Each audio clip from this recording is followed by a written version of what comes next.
देखो प्रश्ने बोले दिए कि k minus one by k into k square plus one by k square into k to the power four plus one by k to the power four into k to the power eight plus one by k to the power eight into k to the power 16 plus one by k to the power 16 into k to the power 32 plus one by k to the power 32 एर भ্যালু কত হবে।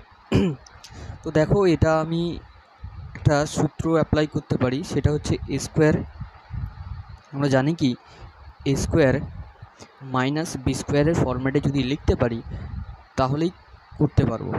দেখো এ plus B, তার জন্য করতে হবে কি এ plus B into এ minus বির ফরম্যাটে নিয়ে আসতে হবে, অর্থাৎ দুটো চলের যোগফল আর দুটো চলের বিয়োগফল জানতে হবে, তাদের গুণফল করা থাকলে তবেই আমি সেটা এ স্কোয়ার মাইনাস বি স্কোয়ার ফরম্যাটে নিয়ে আসতে পারবো। ঠিক আছে, দেখো এখানে যদি আমি কে মাইনাস ওয়ান বাই কেটাকে এ স্কোয়ার মাইনাস বি স্কোয়ারের ফরম্যাটে নিয়ে আসতে হয়, তাহলে আমি এই সমীকরণটাকে কী করতে পারি, ওর সাথে আমি গুণ করতে পারি কত, k to the k minus one by k আছে, তো আমি যদি একটা গুণ করি k plus one by k যদি আমি গুণ করি, তাহলে আমি এটা গুণ করে দিলাম, আর সঙ্গে আছে কি কে মাইনাস ওয়ান বাই কে আছে। ঠিক আছে, দেখো ওপরে আমি কে প্লাস ওয়ান বাই কে যদি যেমন গুণ করেছি তেমন ঠিক তেমনভাবে যদি কে প্লাস ওয়ান বাই কে নিচে আমি যদি ভাগ করে দিই, তাহলে কিন্তু ভ্যালু দুটো কোনো চেঞ্জ হবে না, কিন্তু ইকুয়েশনসটা আমি সমীকরণে ফেলতে পারলাম। ঠিক আছে, সমীকরণে ফেলতে পারলাম। তাহলে এই দুটোর ভ্যালু আমি কত পাবো, এই দুটোর ভ্যালু পাবো যে k square plus one by k square minus one by k square পাবো। ঠিক আছে, তার মানে এখানে এইটুকু করে কত হলো k square minus one by k square, আর এখানে আছে k square plus one by k square, তার মানে সেটা থেকে স্কোয়ার মাইনাস বি স্কোয়ারের ফরম্যাটে আবার ফেলে দিয়েছে, তাহলে সেটা হবে k to the power four minus one by K to the power four হবে। ঠিক তেমনভাবে দেখো k to the power four minus one by K to the power four আছে, এখানে আছে কি k to the power four plus one by K to the power four, তার মানে এটা স্কোয়ার মাইনাস বি স্কোয়ারের ফর্মুলা পড়েছে, তার মানে সেটাকে আমি বলতে পারি k to the power eight minus one by K to the power eight আসবে। ঠিক তেমনভাবে আছে কি পরে K to the power eight আছে plus one by K to the power eight আছে, তার মানে এই সমীকরণটা আবার যদি বলি কে টু দি পাওয়ার এইট আছে, সেটাকে যদি স্কোয়ার মাইনাস বি স্কোয়ার ফরম্যাটে ফেলি, তাহলে পাবো কি k to the power 16 minus one by K to the power 16 পাবো।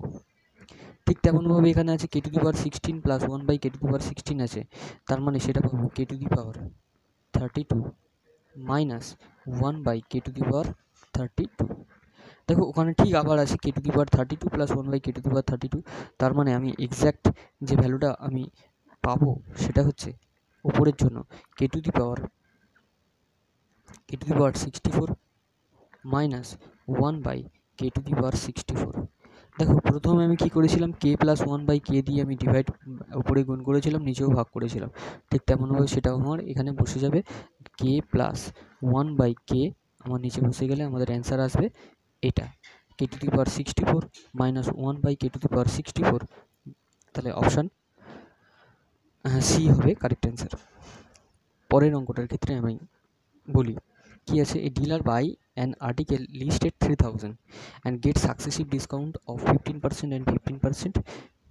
He spends 250 on transportations and sells it at profit of 20%. Find the selling price of the article.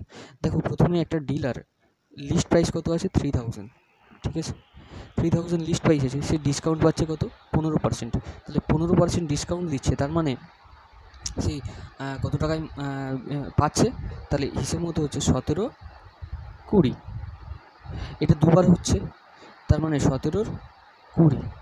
ঠিক আছে, এরপর সে এই জিনিসটাই 250 টাকা তার কিসে যাচ্ছে, স্পেন্ড করছে কিসে, 250 টাকা স্পেন্ড করছে কি তার ট্রান্সপোর্টেশনে, and sells it at profit of 20%, তাহলে কিনে আনছে এত টাকা দিয়ে টোটাল কস্ট হয়ে যাচ্ছে, কিন্তু যখন বিক্রি করছে তখন 20% প্রফিটে বিক্রি করছে, অর্থাৎ 5 টাকার জিনিস 6 টাকাতে বিক্রি করছে, তার মানে হিসেব মতো এটা দিয়ে গুণ করবো, তাহলে আমি এটাই পেয়ে যাবো তার সেলিং প্রাইস। তাহলে এটা যদি গুণ করতে চাই তাহলে দেখো আমাদের গুণ করতে গিয়ে একটু সমস্যা হয়ে যাবে, এর সাথে আমি গুণ করবো, একবার এর গুণ করে নেবো আর একবার এর সাথে গুণ করে দিলেই আমাদের তাড়াতাড়ি ভ্যালু পেয়ে যাব। তাহলে আমি যদি গুণ করতে চাই তাহলে 0 0 0 0, ঠিক আছে, 2 15, ঠিক আছে। তাহলে উপরে পাচ্ছি 289 ইন্টু 15, নিচে আছে আমাদের 2। আচ্ছা, এই 6-এর 5টা যদি এখানে এসে গুণ হয়ে যায়, এবারে এসে গুণ হয়ে যায়, তাহলে এখানে 6-এর 5 হবে প্লাস 250 ইন্টু 6-এর 5। তাহলে ক্যালকুলেট করলে 5 3 15, 3 2 6, তা 3 3 9, 9 9 81, 1 হাতে রইল 8, 9 8 লং 72, 72 8 20, 72 8 80, 0 হাতে রইল 8, 9 8 9 2 18, 18 আর 8 26, তাহলে পাবো কত 2601 প্লাস 5 দিয়ে যদি এটা কাটি 5 5 25 50, তাহলে কত পাবো 300, ঠিক আছে। তাহলে কত পাবো 300। তাহলে অ্যাকচুয়াল রেজাল্ট কত হবে আমাদের? অ্যাকচুয়াল রেজাল্ট আসবে 2901। তাহলে এখানে আমাদের অ্যান্সার আসবে 2901, যেটা কিনা অপশান সিতে বলে দিয়েছে।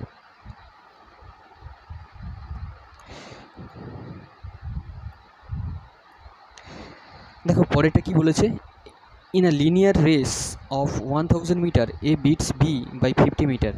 মানে একটা সরলরৈখিক মানে দৌড় হচ্ছে 1000 মিটারের, A beats B by 50 metre. তার মানে এটা হচ্ছে স্টার্টিং পয়েন্ট, আর এই স্টার্টিং পয়েন্ট থেকে এতটা দূর যাচ্ছে, সেটা কতটা এখানে হচ্ছে। আর এখানে বলছে এ বি দুজনে স্টার্ট করেছে, এ বিকে 50 মিটারে হারিয়েছে। তার মানে যতক্ষণে বি গিয়েছে এত মিটার, তার মানে 950 মিটার গিয়েছে, আর এ ততক্ষণে গিয়েছে 1000 মিটার, ঠিক আছে। তার মানে কত ডিফারেন্স, কত মিটারের ডিফারেন্সে সে হারালো, 50 মিটারে সে ডিফারেন্সে হারালো। আবার বলে দিয়েছে কি 5 সেকেন্ডেও হারিয়েছে। তার মানে 5 সেকেন্ডে হারিয়েছে, মানে এইটুকু বিয়ের যেতে আরও 5 সেকেন্ড সময় লেগেছে। তাহলে বিয়ের আরও যেতে 5 সেকেন্ড সময় লাগছে, অর্থাৎ এই 50 মিটার যেতে বিয়ের আরও 5 সেকেন্ড সময় লাগছে। তাহলে বিয়ের স্পিড কত হবে 50/5, that is 10 metre per second, তাহলে 10 মিটার প্রতি সেকেন্ড। আমার জানতে চেয়েছে what is the difference between the speed. আচ্ছা, এখান থেকে দেখো আমি দুজনার গতিবেগের অনুপাত বলে দিয়েছে, কি করে বার করব। দেখো একই সময়ে 1000 মিটার যাচ্ছে আর একই সময়ে বি যাচ্ছে 950 মিটার। তাহলে এ আর বি এর অনুপাত যদি বার করতে চাই, তাহলে এ হচ্ছে 1000 মিটার যাচ্ছে, তাহলে এর স্পিড 1000 যদি হয়, এর হচ্ছে 950। তাহলে ছোটো কাটাকুটি করলে কত হবে 5 20 100, 5 19 95। তার মানে 1 ইউনিটের ডিফারেন্স। তাহলে 1 মানে কত বলে দিচ্ছে আমাদের। আচ্ছা, 1 মানে বলছে, 1 মানে জানতে চেয়েছে, কিন্তু বিয়ের স্পিড বলে দিয়েছে কত 19। তাহলে আমাদের এখানে বেরিয়েছে কত 10। তাহলে 10 ইউনিট মানেই 19 ইউনিট মানে 10। তাহলে 1 ইউনিট মানে কত হবে, তাহলে রেজাল্ট হবে কি 10/19। তাহলে আমাদের অ্যান্সার আসবে কত 10/19। তাহলে অপশান সি হবে কারেক্ট অ্যান্সার। পরেরটার ক্ষেত্রে কী বলে দিয়েছে, out of the total started since 2016, what is the percentage approximately started in travel sector? Travel সেক্টরে কত পার্সেন্ট স্টার্ট আপ হয়েছে সেটাই জানতে চেয়েছি। দেখো ট্রাভেল সেক্টর টোটাল আমি যদি যোগ করি, এগুলো স্টার্টআপসের কথা বলেছি, সেই জন্য আমি দেখছি শুধু স্টার্টআপসের কথা বলছি, ঠিক আছে।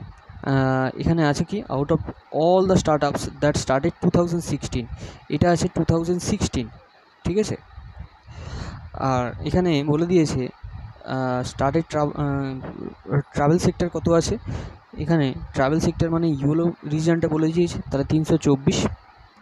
আর টোটাল কত আছে 650। আর এইগুলো সব যোগ করলে 6 6 4 10, 10 0 হাতে 1, 2 1 3, 3 5 8, 8 5 13, 13 2 15, 15 6 21 1 হাতে রইল 2, 7 2 9, 9 2 11, 11 6 17, 17 3 20, 20 আর 5 25। তাহলে হচ্ছে 2501। এটা পার্সেন্টেজ করলে আমাদের অ্যান্সার আসবে কত 12.91। আশা করছি বোঝাতে পারলাম। Thank you.